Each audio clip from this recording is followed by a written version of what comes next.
साधु संतों में आक्रोश है। हालांकि पहली दफा नहीं है कि समाजवादी पार्टी के नेता ने इस तरीके से बयान दिया हो। ये बार बार स्वामी प्रसाद मौर्य इस तरीके से बयान देते रहते हैं। वहीं समाजवादी पार्टी सांसद डिंपल यादव ने इसे स्वामी का निजी बयान बताते हुए इससे पल्ला झाड़ लिया है।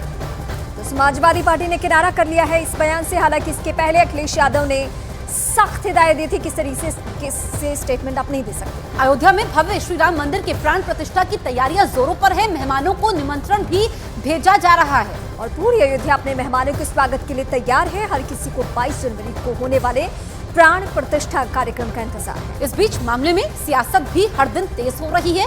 वैसे तो माहौल पूरे देश में एक जैसा है, लेकिन कार्यक्रम यूपी में है, इसलिए सबसे ज्यादा हलचल भी यूपी के प्रमुख विपक्षी दल समाजवादी पार्टी में है। जहां किसी को भी इस कार्यक्रम का बेसब्री से इंतजार है तो कोई लानत मलानत भेज रहा है। मैं समझती हूँ कि जो कार्यक्रम हो रहा है अच्छा है, कार्यक्रम हो रहा है और राम जी का जो अस्तित्व है, तो राम जी क्या चाहते हैं? राम जी चाहते हैं कि हम सबके मन में राम बसे। जो उनका चरित्र है, जो उनका स्वभाव है, उस स्वभाव को हमको अपनाना है, उसको ग्रहण करना है, लगातार उसी पथ पे चलना है जिस पथ पे राम जी चले थे।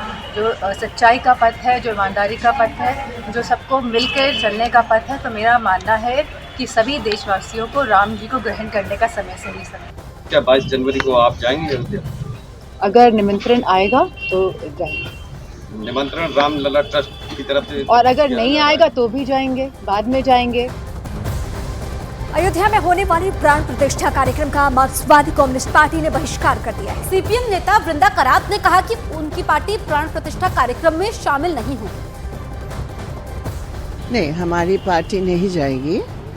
हमने बिल्कुल स्पष्ट किया है और इसके पीछे हमारी एक बुनियादी समझ है।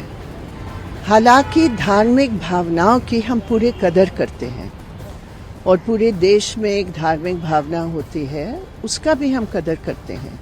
और मैं समझती हूँ ये धार्मिक भावनाओं को भी लॉन्ग रन में वो, क्योंकि पॉलिटिक्स जब धर्म को हथियार के रूप में देखेगा तो धर्म की इज्जत भी नहीं रहती।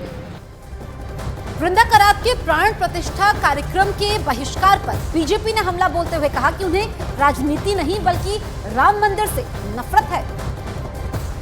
देखिए, ये बड़प्पन है उस न्यास का, ये बड़प्पन है केंद्र सरकार का, जिन्होंने सबको निमंत्रण दिया, लेकिन जो लोग पहले से राम जी का मंदिर बनना ही नहीं देना चाहते थे, जो अपने अपने कमरों में बैठ करके ये राम मंदिर कैसे बन गया रो रहे हैं, वो आएंगे भी नहीं, उनको आना ही नहीं है। मेरे को एक रामचरितमानस की चौपाई की पंक्ति याद आ रही है, वही है वही जो राम रचि राखा।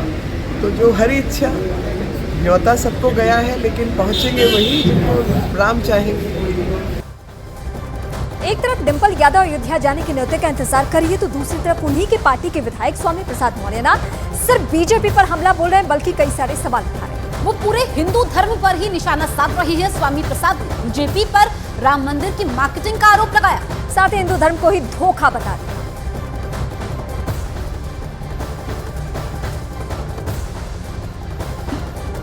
राम मंदिर बनाने में भाजपा का कोई योगदान नहीं है। वो माननीय सर्वोच्च न्यायालय के आदेश से बन रही है, तो माननीय सर्वोच्च न्यायालय के आदेश का सभी ने स्वागत किया था। भाजपा तो केवल राम मंदिर का मार्केटिंग कर रही है, उसका कोई कंट्रीब्यूशन नहीं है, धर्म से उसका कोई लेना देना नहीं है। धर्म को तो उसने मजाक बना दिया है, धर्म को तो वोटों के लिए इस्तेमाल करती है, धर्म के लिए हिंदू मुस्लिम सौहार्द को तार कर रही है। यही जातवाद है, यही छुआछूत है, यही ऊंच नीच है, यही धर्म के नाम पर भेदभाव है, यही धर्म के नाम पर धोखा है। और इसलिए अगर सही मायने में धर्म होता और सही मायने में ये इससे किसी की भावना आहत होती तो माननीय सर्वोच्च न्यायालय के निर्णय को भी लोग चुनौती। इस बात पे आप अडिग हैं कि हिंदू धर्म धोखा है? हम ये कह रहे हैं कि अगर ये धोखा नहीं होता तो माननीय प्रधानमंत्री के खिलाफ एफआईआर क्यों नहीं, माननीय मोहन भागवत के खिलाफ एफआईआर क्यों नहीं, गडकरी जी के खिलाफ कोई एफआईआर क्यों नहीं, माननीय सर्वोच्च न्यायालय के आदेश को चुनौती क्यों नहीं? इसका मतलब है वो स्वीकार करते हैं, लेकिन स्वामी प्रसाद मौर्य ने कैसे कह दिया इससे उनको इतराज है। हमारे दो सहयोगी हमारे साथ लाइव मौजूद हैं, रवि सिंह हैं और अमित सिंह हैं। सबसे पहले रवि के पास चलते हैं, अयोध्या में मौजूद हैं। रवि, बीजेपी पर हमला बोलते बोलते स्वामी प्रसाद मौर्य हिंदू धर्म का अपमान कर दिया। स्वामी प्रसाद मौर्य का इस तरीके का बयान लगातार और कई बार आ चुका है, और जब हिंदू धर्म के खिलाफ उन्होंने बयानबाजी की है। हमारे साथ में साधु संत हैं अयोध्या के, और आप गूंज भी श्री राम के, जयकार के और श्री राम जय राम के भी सुनाई दे रहा होगा आपको। तो यहाँ पर पूछते हैं, स्वामी प्रसाद मौर्य लगातार बयानबाजी कर रहे हैं और इस समय कह रहे हैं कि हिंदू धर्म एक धोखा है।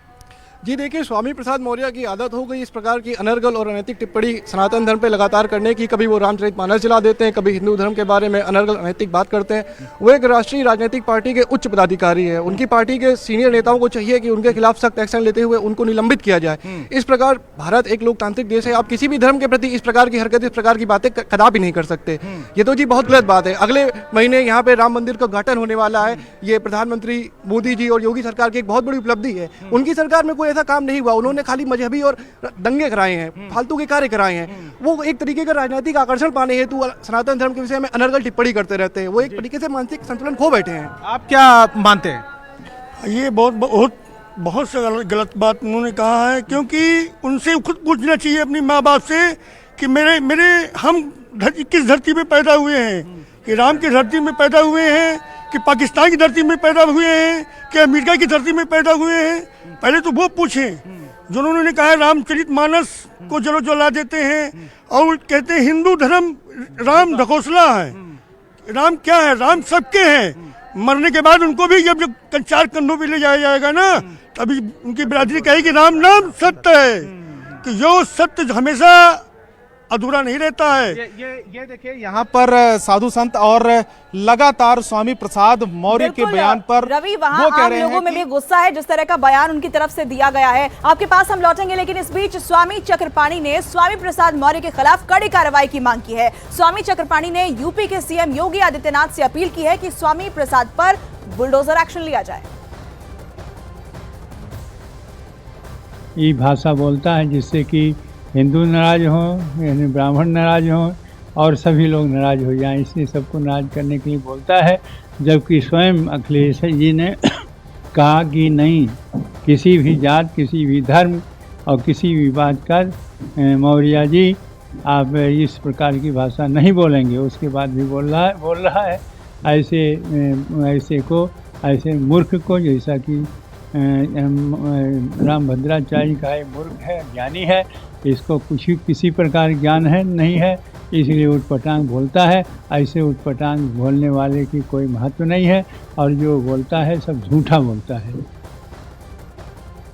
स्वामी प्रसाद मौर्य का जिस प्रकार से सनातन धर्म और हिंदुओं के खिलाफ जहर उगल रहे हैं, अब ऐसा प्रतीत होता है कि अब स्वामी प्रसाद मौर्य जी के पाप का घड़ा भर चुका है।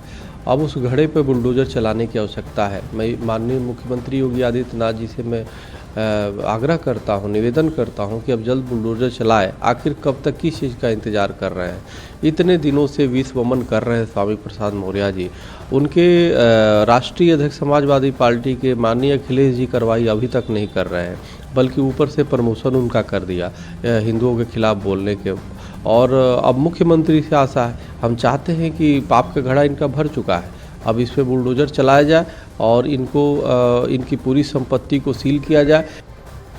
तो स्वामी प्रसाद के बयान पर बीजेपी ने भी करारा पलटवार किया है। बीजेपी सांसद और भोजपुरी सिनेस्टार रवि किशन और दिनेश लाल निरहुआ ने स्वामी प्रसाद की समझ कम होने और उनकी मानसिक स्थिति खराब होने की बात कही है। सारे लोगों की पीड़ा है ये। अब किसी ज़माने में लीडर लगते थे अपने जात के लिए, लेकिन इनकी बातें, इनकी बोली, इनके अस्तित्व को ख़त्म कर दी। इनकी पार्टी को भी ये ख़त्म कर दिए। ये सपा में गए, अब सपा को भी इन्होंने ख़त्म कर दिया। आज अखिलेश जी इनके बयानबाजी से अब मुंह मोड़ लिए कि हाँ, ये हमारी ऐसी बयानबाजी से तो इससे पता चलता है कि स्वामी प्रसाद मौर्य जी को दिल्ली में एक अस्पताल है, और वो बहुत ही सुंदर अस्पताल है, और वहाँ इलाज बहुत अच्छा होता है। वो थोड़ा दिल्ली से दूर है, आगरा के पास है। इनको ज़रूर वहाँ जाना चाहिए। स्वामी प्रसाद मौर्य जी जो भी बयान दे रहे हैं वो उनकी बुद्धिमता है, वो उनकी समझ है, पर मुझे तो बस यही लगता है कि प्रभु श्री राम उनको भी सद्बुद्धि देंगे और वो भी उनको सद्बुद्धि मिले और वो भी इस तरह के बयान न दें, क्योंकि अगर वो थोड़ा सा भी अध्यात्म और ध्यान साधना पूजा पाठ में विश्वास रखेंगे और थोड़ा सा भी ध्यान लगाना शुरू करेंगे तो उनको पता चलेगा कि ये पूरी दुनिया जो है वो झूठ है, सच तो सिर्फ राम है। और एक बार फिर से हम अपने सहयोगी का रुख करेंगे। अमित सिंह मेरे साथ जुड़े हुए। अमित, ये पहली दफा नहीं है जब स्वामी प्रसाद मौर्य ने इस तरीके से बयान दिया। अखिलेश यादव को बहुत अच्छे से मालूम है कि उनके बयान का असर कहां तक हो रहा है और कितना नुकसान झेलना पड़ा है, लेकिन फिर भी कोई सख्त कार्रवाई नहीं। इसके पीछे क्या वजह है? देखिए, अभी एक दिन पहले ही अखिलेश यादव ने ब्राह्मण सभा को संबोधित करते हुए साफ साफ लफ्जों में अपने पार्टी के नेताओं को, अपने प्रवक्ताओं को कहा कि किसी भी धर्म को लेकर कोई बयानबाजी नहीं होगी, और क्योंकि समाजवादी पार्टी सभी धर्मों को सम्मान करती है, इसी वजह से किसी भी धर्म को लेकर कोई बयान नहीं होगा। जाहिर तौर पर जिस तरीके से स्वामी प्रसाद मौर्य श्री रामचरितमानस की प्रतिया को जलाने को लेकर, हिंदू धर्म, सनातन धर्म को लेकर जिस तरीके से बयान दे रहे थे, उससे कहीं ना कहीं समाजवादी पार्टी की जो छवि है वो हिंदू विरोधी छवि के तौर पर बन रही थी, जो जानकार बताते हैं। और शायद यही वजह है कि एक दिन पहले ही ब्राह्मण सभा को संबोधित करते हुए अखिलेश यादव ने दो टूक लफ्जों में अपने पार्टी के नेताओं से और अपने उन्होंने प्रवक्ताओं को साफ निर्देश दे दिया। और यही वजह है कि जैसे ही स्वामी प्रसाद मौर्य ने कल बयान दिया, उसके बाद समाजवादी पार्टी के प्रवक्ताओं ने इसे स्वामी प्रसाद मौर्य का निजी बयान बता दिया। सुबह से ही हम लगातार प्रवक्ताओं से बात कर रहे हैं, समाजवादी पार्टी के नेताओं से बात कर रहे हैं। डिम्पल यादव जो कि लोकसभा सांसद है समाजवादी पार्टी को, उन्होंने साफ साफ कहा है कि अगर उनको न्योता दिया जाता है 22 जनवरी के कार्यक्रम को लेकर तो वो इस न्योता में शामिल होंगी, अगर नहीं दिया जाता है तो वो बाद में जाकर श्री राम के दर्शन जरूर करेंगे। तो जाहिर तौर पे सबको, अखिलेश यादव हो, डिम्पल यादव हो, समाजवादी पार्टी के कोई भी बड़ा नेता हो, सबको यह एहसास है कि कहीं ना कहीं स्वामी प्रसाद मौर्य का इस तरीके का बयान जो है वो पार्टी की छवि को खराब कर रहा है। जी ठीक है अमित।